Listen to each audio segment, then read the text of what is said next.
Shop. I'm Chetan. With me is Chris. Say hello again, Chris. Hello again, Chris. Oh, it never gets old. Never Never gets gets old. old. So, Chris, what are we talking about? Talking about The color wall? white, whiteout, or anything else. Whiteouts. Like I think part of our So, discussion live, was, so living in Canada, having a whiteout snowfall? well, we could talk about the issue of GI Joe that takes place in the winter. Yes. No, that was Alpha Flight. Was it Alpha Flight? Okay, I thought there was a Yes. GI Joe one too, Come though. on. What's our episode? What's our podcast called? Geek Shop. You just locks credentials on your Geek card. I thought there was a GI Joe one where they did it too. No, it was Alpha Flight, I guess the it was Alpha Flight. Snowbird. Yeah, Unless I'm Snowbird. wrong. Now, this is where we need our buddy Derek to do research and find out. He reads GI Joe and he's a GI Joe fan. So, Derek, please inform us on GI Joe Snowstorm. Yeah, no, Snowstorm was the character, but uh, snow episode if there is one. Yeah, I But that thought was there was Alpha one. Flight. Yeah, you're right. No, that was Alpha Flight. Yeah. But we're going to talk today. We're going to talk about whiteout, and it's sort of like talking about mistakes, but to some degree, it's more like, I mean, I think saying that whiteout is only used for mistakes is wrong because I've seen a lot of artists. Like recently, I saw Hoche Anderson, who was a previous guest. He was showing some of his original work, and he uses whiteout like beautifully. Like he'll cover something black and then add bits of whiteout and scratch stuff out, and it's absolutely stunning. So I think it's the idea of like whiteout isn't just for mistakes, but it It's can to be, improve your work. Yes. yeah. And so, it's like, do you use whiteout in TikTok Tom? Obviously, you must. Yes, I do use it. Now, before I answer that question in detail, what you mentioned about Ho Chi Anderson doing that, I have an art book by Steve Parkhouse. He's a British artist, Mhm. and he did work both Jeffrey's Saga and other things. And in his How to Draw Comics book, they have him using whiteout. And what he does is he draws the panel borders all the way across everything, takes the whiteout and does the gutter space and everything. And same thing with his artwork. He's not using whiteout to correct the mistakes. He's using it to, help with the artwork. Yeah, yeah. So, I mean, I guess the first question is what on paper, when you're using pen and ink, what do you use for whiteout? I used to use until okay, the teenager me was using whiteout and stuff when I saw it on comic art boards and stuff like that. I just used regular typewriter whiteout. Yeah. It came in the jars. I'm old school, so the jars. Then later on, when there was the pen type one, I used that. Hmm. Then there was the pen tape. Do you remember that? Yeah. And I've used that also. So I've used different types, experimented with various different types. There's a few artist whiteouts too that I'd seen in the past. I remember seeing those. Like, What was the sort of, one when we worked at Curry's called Graphic White? yeah, graphic white. Now Yeah. today, I'll use everything from gouache to acrylic. I have still use some of the whiteout pens. Yes. I've been buying the whiteout. I keep calling it typewriter paper whiteout, but they still sell the same similar jars in the dollar stores now. Yeah, I don't have the one. I don't use the one with the little brush. I use the one That's that what comes in I've the been pen. using. Yeah. And here's Yeah. another thing which kind of disappointed. They used to have the one with the brushes. Now they have a foam one on it, Hmm. and the foam one is not good as the brush. I can imagine. Yeah. Yeah. So so that's my complaint on. But then again, I'm buying these at I bought some at Walmart and I bought some at the dollar stores, and both had the foam. Yeah. I tend to use acrylic paint often too. Yes, I later on in life I started using acrylic, and like you said, even if I had leftover gouache, I used that also. Yeah. The only problem with the gouache Not is e it's water soluble. And so if you get ink on the gouache afterwards, it's just, But on the other hand, acrylic was bad also because acrylic at that time it was too shiny, yeah. and when it depends on what type of ink pen or nib pen you used, it affected the results. Yeah. Yeah. And I mean, speaking of textures, while I draw Blue Orchid, I don't use whiteout because I use pencils to tone my stuff. And if I use whiteout, you can see it. Oh, can Like you? it colors it differently. Like because I use like a pencil to do all my tone work. Like so similar to how you used to use Letter-Tone, but I just use a pencil to do it. So all my shading is done in pencil. Oh, wow. But the problem is if I have any whiteout, it either doesn't stick and just wipes off, or it sometimes will just look different. Like you can see it. That's another issue. I remember some of it used to flake off. Yeah. Well, mine, it just looks different because it's shinier and graphite can't stick to it. Yes, that's it. Yes. So to, And I think I tried graphic white, and I think that was better to use. hmm, I have no access to that right now. Yeah, I don't even know if they still make it. I haven't used it in ages, honestly. Yeah. Yeah. Yeah. So I tend to, I mean, today, I would say today's modern whiteout is Photoshop. Yes, yes, Photoshop and the digital eraser Yeah. Yeah. or the lasso tool. Lasso tool.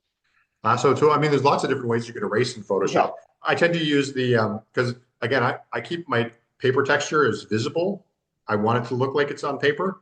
So even not because that's why I photograph all my work and everything. So I tend to use the clone tool, and I'll take another bit yes. that has the same sort of thing, that texture that I want, and just clone it in because I need to see it because I want to see the texture of the paper. So I can't just erase it because then I get this bright white So craziness, which I don't want. technically on a Mac computer, if you're doing Control Z, that's whiteout also because that's done too. Yep. Yeah, it's pretty interesting to like, think that like modern day technology is, one of the great things that Photoshop provides is being able to fix your artwork so much better. But here's the thing. Now, do you find it digital? I know digital and digital artwork saves a lot of time, but is it faster doing digital whiteout than old school whiteout? It depends on what I'm doing. Like if it's a and in Hoche's case is actually a better example. When you're using whiteout as your artwork, it doesn't work unless you're No. doing it in Procreate or something like that. But there's something about like the rawness and the scratchiness and the sort of the fact that you're using a brush and it's coming off a little odd that you can't quite get as easily. You can get it with digital for sure, but it's easier to do it in person. And it's almost like to some degree the franticness that some artists use whiteout and that it's really beautiful. It's like the happy accidents more than it's actually more controlled. And you can't really get that digitally as well. Like you can. Like there are some great brushes in Procreate, and I'm sure Clip Studios has some great brushes that look kind of like scratchy or They horrible do, dry yes. brush type things. But I just find that there's something satisfying too about smearing on whiteout. But that's the old school thinking, where I remember I used to do, and here's the thing with whiteout and drawing. I used to use before I knew of Strathmore Bristol or comic book paper and all that stuff. I used to use any paper you could find, even photocopy paper or I remember marker paper doing, Yeah, you know, thing on that. But some of the paper did not take whiteout too well yeah, it's true. Well, because some of it the it dries, paper would warp. shrinks. Yeah, Yeah, yeah, because that's it. Yeah, it's paint and paint shrinks when it dries, so that's it. it's Yep, and the problematic warping that would, way. So the waves would happen on it, and the flaking on some of the paper, even on some of the heavier boards. I find, it depends on the whiteout. And here's another one. Depends on what whiteout you use. You have to shake the bottle like crazy. yeah, yeah, it's true. I often when I'm using whiteout, when if I'm doing a thing where I know I'm preparing or drawing with whiteout, before I do it, I just kind of sit there and shake it for like sometimes I'll be Yeah, inking, that's it. inking with one hand and just sort of shaking my whiteout with another hand. So, which is It's like the nail polish thing, you know. exactly. Well, it is basically nail polish. It's an enamel, I Yeah, think, it is. Yeah, most of the enamel. Yeah. time. Yeah, yeah. So, and I'll be honest, the biggest lie in all whiteouts is when they say you can write on top of it with no problem. No, it's not that. No. It's such a And lie. that's where it comes back to the brush and the foam tip. When you had the brush, even with the strokes, you couldn't get a perfect smooth, you know. It yeah, it was a challenge. Always Now, bumpy and I wonder if there's a quality of whiteouts, like, good brands and bad brands. yeah, I don't Because know. I mean, I remember Bic used to make those, the ones Bic pens. yeah, They used to make a lot of whiteouts. yeah. And I I'm mean, sure, in the 70s, 80s, and 90s, all the typewriter companies made out whiteout. yeah. Well, that's exactly it. Like when it was at a point when typewriters were in existence, the whiteout was the thing to use. So there was more Yeah. types, and now there's a little bit of it, but people don't even really use people don't write with pens anymore, and when they do, it's just cheap notes, so they just scratch things Now, out. one thing I did see, and I don't remember who the artist is. I don't know if they used whiteout or graphic white, but they put it on the artwork. Then they took the smoothest sandpaper and sanded it off. I could see that. Yeah, like like the type you use for like plastic or metal, like the super That's fine it. It's grit. low grit sandpaper. That would work. Yeah, that would make sense. That's way too much work. I Yeah, I can't remember which artist it was, but I mean, again, this is before digital age. So I mean, Yeah. you had no other choice. It's either you're like you either use whiteout or you're like Brian Boland and just say, I'm starting all over again, that page. The ultimate whiteout is throwing your page out. Yeah. So The other, mentioning that, I was going to actually sorry, you, one other thing before we get into other subjects. There's also paint markers which are quite popular for whiteout nowadays. Those, the Derek uses them a lot.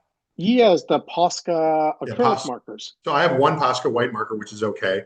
The Yes. one thing that I bought a few times and I can't get it to work right though is jelly rollers.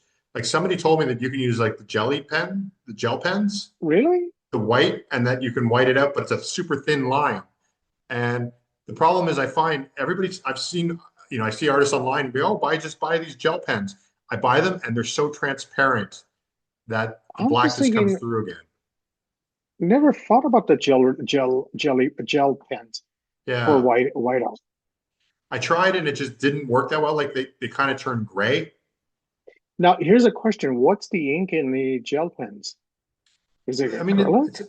it's an opaque color because like when you get like the bright colors, there is some opacity to it. But the No, problem but is, opaque, again, drawing over, like we said about, certain things where, even gouache, you draw over gouache and it's terrible. yeah, yeah. But I've been trying to use gel pens and I just haven't quite figured out like, am I doing something wrong? Do I just have cheap gel pens? And I've tried a few brands to see if I could get a better one. And I haven't found one that works, but We should do an experiment on that because I've never tried, I mean, I've had gel pens before, but never tried it for drawing or anything. Same thing with acrylic markers. I've never used those. So it'd be fun to try the experiment on it. future short episode mini comic will do a Yeah, whiteout. where you did the episodes on drawing pens and erasers. Yeah, yeah. I'll see. And Tombow makes another whiteout one, which is supposed to be great, but I mixed feelings. It kind of turned my black gray. Maybe if I went over it a couple times, it But might work. here's a question. Mentioning all these supplies and stuff like that. Um, for example, dollar stores and Mhm. Walmart. Why do they make whiteouts anymore? Is typewriters are long gone? You know, I mean, my kids, if I ask them what a typewriter is, they probably have no clue what it is. Yeah, you know so what and it's not like you just see it in the corner area. There you see different types. I think it's for people taking notes in like school and stuff like that. And there's some people who are anal retentive and don't want to scratch stuff out and just want to white it out. Like when I went to university, Yeah. would take hand notes sometimes, and they would have No, no, whiteout. no, no. I mean, our age people, I understand why, because we still carry these things around, to write and write with. you know we have pens, pencils, and whatever, and we would go and use whiteouts and stuff like that, but you know there must be enough popularity in it to I see it on the shelves all the time. Like I say, I think it's university students because I didn't go to university that long ago. I only went when I was like I went to art school when I was young, but then I went to university as an adult. And there's some teachers that don't allow computers still. Oh, maybe that's okay. But And so I, again, it's, where it's at a point where, for example, where would you find typewriter ribbons? You can't find that anymore. I It's don't just think so. you'd have to go to a specialty store Yeah. where, Whiteout, I was thinking, is there enough artists and, people going to universities to, you know, have demand for this stuff? And question would be yes, because they still sell them.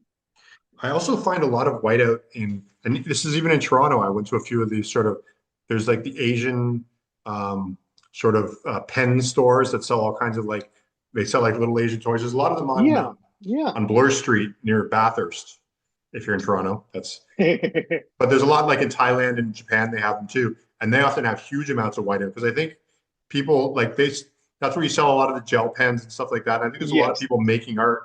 And so I think whiteout is still a sellable thing.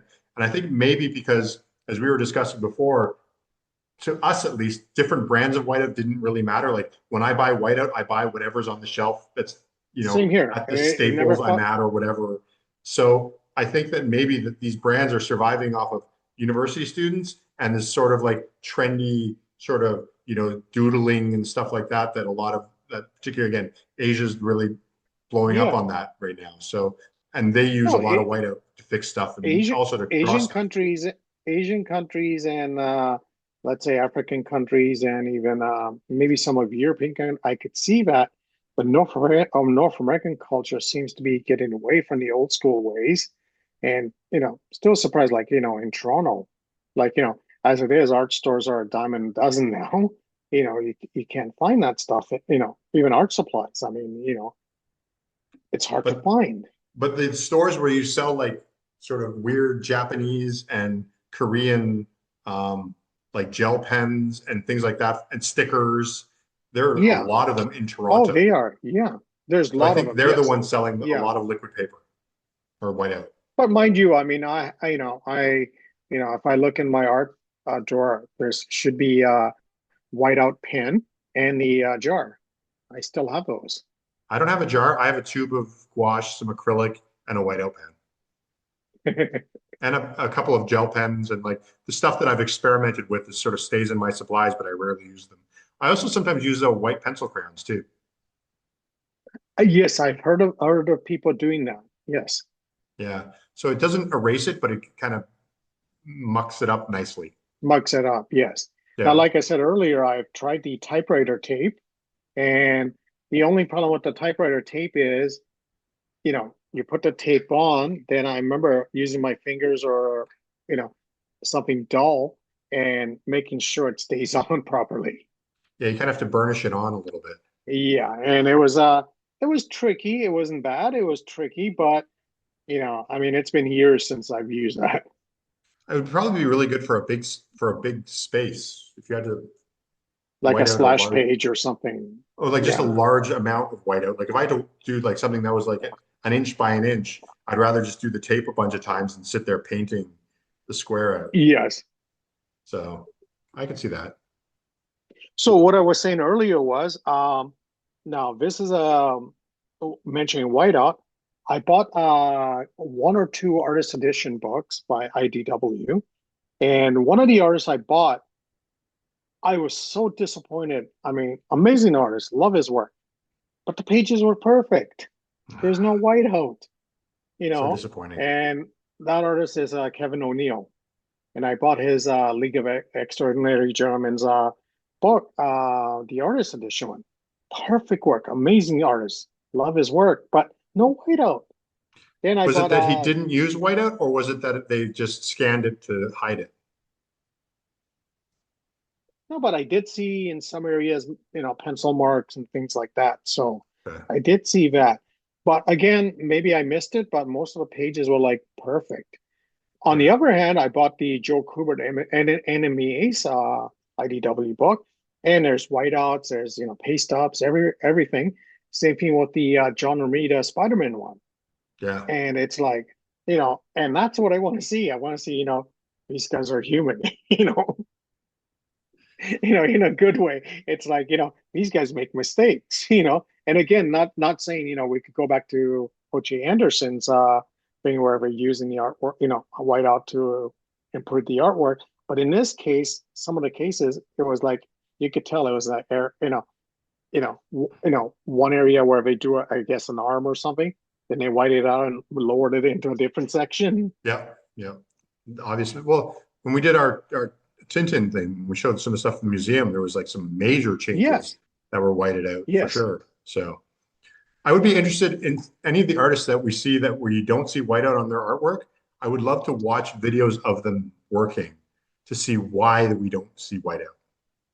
I'm thinking on those type of artists, they probably like. I'm going to give you an example of Brian Boland. When I've seen his preliminary sketches and pencils, there's no difference between those two. Yeah. They're tight pencils, and I hate to say it, all you're doing is tracing.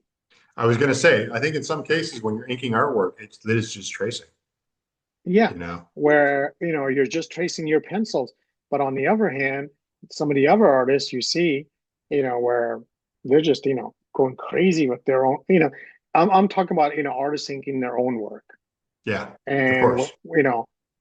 in that situation where some of them you'll see the pencil, then you look at the ink work, and there's a huge difference in it. Where Brian Boland, you look at the pencil work, the ink work, both are amazing, but he just basically traced his work. But I mean, if your pencils are that nice, why wreck it? That's it. Yes. You know? But seeing the original art, and I remember going to art stores and not art stores, comic shops and comic conventions, and looking at original art pages and stuff. And as soon as you see the whiteout, it opens your eyes and makes you feel better. Yeah, yeah, it's true. That's why, yeah, it's like to me, whiteout is like definitely a sign of like you see that there's mistakes. The other thing that's I've seen some artists do when I've actually watched videos of them draw, and I think Todd McFarlane does this every once in a while. Maybe Rob Liefeld, like some of the image guys, sometimes when they make a mistake, they just change the art a little. It's like, oh, well, I kind of screwed this up, so let's color it black. It'll be in the shadows. Yes, that's it. Yes. You know, so it's like I think some artists sort of like, and what's his name who did the Fear and Loathing stuff? Um, Fear and Loathing? yeah, like the Fear and Loathing Las Vegas, the cartoonist. What was his name? I want to say Not Edmund. Ralph Steadman? Yeah, Ralph Steadman. He just obviously like if a blob came on his art, that was Yeah. it. Yeah. Well, So I remember Tom, you and I were talking about sometimes where, you know, and this is going back to some of the TikTok Tom pages. Tom, I remember saying, one of the pages there's splatter and stuff in the background. Again, yeah, that's when the ink dropped, and I just went like this and just covered it up. It's like it's where the laziness comes in. Going, I'm not pulling out white out because by the time this blob of ink dries, it'll be 5 minutes, and then I have yeah, to put white out on it. there's a good lesson for all you kids out there drawing art. Wait to let your inks dry before you add whiteouts, And we've all made that mistake. particularly if you're using wash. Yep, we've all made that mistake. And here's another thing: not all whiteout dry instant. Most don't. Yeah, some do. Some dry right away. Others don't, and then you get the streaky when you're inking with a pen. It sticks to your pen. And how many pens have you ruined that way?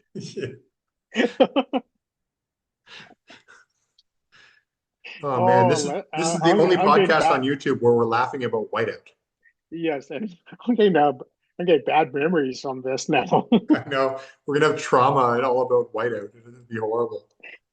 No, I just remember going, putting white out on the pages, then taking my and this is going back to the old days where before, Pigma pens and all that came out, taking your Corkhill pen and you're inking it, all of a sudden you could see the nib snapping because you're hitting against the white out and it's barely dried. Yeah, Yeah. yeah, yeah. That or sometimes you go across and your whiteout would be a lumpy and it would jump. Your, Yes. your pen would jump a little bit. Or even And the sometimes, other, no, sorry, go I for was it. gonna say sometimes when you scan it, even if it is a bit of a bubble, sometimes it curves your line a little bit. Yes, that's another one. Yes, yes, Yeah, yes, that's another one. Scanning. Yes, forgot about that. And yeah. photocopies, the whiteout just came out. Photocopies was tricky in the old days because there were crappy photocopiers. I mean, even the best places like Kinko's and all those places that had high end machines, when you copied whiteout, you had to put it the lightest setting Yeah. because the whiteout would come out in like a shadow form. Yeah. I mean, it casts a shadow. It's a little Yep, lump of, that's it. Yeah, and you had to play around with the settings on the machine. It would take you about 2, 3 tries before you got a perfect copy. yeah. Yeah. A whiteout, man. It's tough. And remember whiteout, and this is again, flashbacks of horror is when you're doing the whiteout, and all of a sudden you look at your hand and there's white marks on your. I still get that with ink. It's like a See? nightmare. This is the worst part of my Yep, life. that's it. Yep, yep. Now, if people can go to my Instagram or whatever, my social media, and what you actually notice is I actually draw and I put a folded piece of paper on my hand. I did see that. Yes, So that the yes, reason I do that is because I move this around a lot. And so I put my paper down and then I draw sort of, and I have my area where I'm drawing, and I can do this and move this part around without affecting any of the artwork underneath. And that's why I yes. keep paper there. Because this is like, I don't know how artists avoid smudging all the time. I know. It's not even smudging. Smudging, I understand what the pencil is. That it's the whiteout when you look over and you go, wow. And I remember that was hard to take off, Yeah. Yeah. especially the typewriter whiteout. Yeah. A couple days you'd have dots. Yeah, Yep. that's it. Oh, man. Okay. Okay. I think this is a great way to end this episode because we're Trauma by going Whiteout is what we'll call trauma, this one. trauma, flashbacks. Yes. We'll have to revisit this one. Okay. Take care. We'll see you next time.